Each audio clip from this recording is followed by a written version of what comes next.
এই যে একটা ঘোড়ার গাড়ি যাইতেছে আপনারা দেখতে পাচ্ছেন। তো যাই হোক, আমি বললাম যে আমাকে নিয়ে যাও। তো প্রিয় বন্ধুরা, আমি আসামের ধুবড়ী জেলার শালকোচা স্থান থেকে দারাপুল পর্যন্ত আমি 10 টাকা দিয়া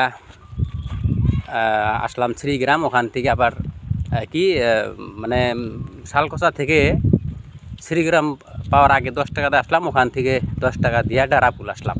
তো এখান থেকে আমার এই যে পাহাড়িয়া পথ দেখতে পাচ্ছেন, সেই পথ দিয়ে আমাকে যাইতে হয় হরিদ্দল মার্কেটে। তো আর আগের ভিডিও তো বর্ণনা করছি, আজকে আমি যেহেতু ফ্রি আছি, সুস্থ আছি ইনশাল্লাহ, কিছু এই যে গালামালের বস্তু নিয়ে আজকে আমি ফ্রি করতে চললাম। আজকের বারে আমি ফেরিওয়ালা, তো সেই জন্যে গাড়ি নাই।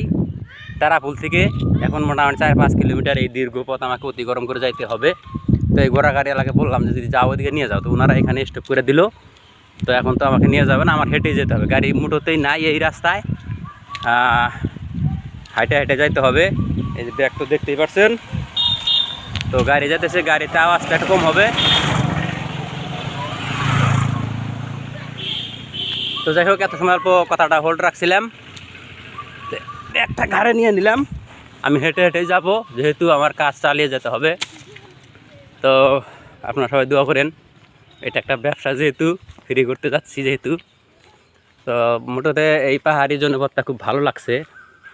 হ্যাঁ, সাইড বাইটে বস্তি আছে নাকি বলতে পারবো না, কিন্তু ন্যাচারাল প্রাকৃতিক যে সৌন্দর্য, সেটা খুব ভালো লাগছে। এই রাস্তা আগে হয়তো একটা ব্লগ ভিডিও ছাড়া হয়েছিল ইউটিউবে সম্ভবত। তো এরকম আঁকা পাকা পথ দিয়ে হেঁটে হেঁটে যাচ্ছি। যদি কোনো গাড়ি আসে তাহলে তো আপনাদের দু আশীর্বাদে আমি টাকা হয়তো 20 টাকা নেবে ভাড়া, কিন্তু যাই সেই জায়গায় পাবো। কিন্তু গাড়ি আস্তে আস্তে আমার যদি বেলা 12টা পার করে দেয় তাহলে কাজ হবে না। সেজন্য আমি একটু পরিশ্রম হোক, সেজন্য আমি এই সুন্দর প্রাকৃতিক সৌন্দর্য দেখতে দেখতে হেঁটে হেঁটেই চললাম।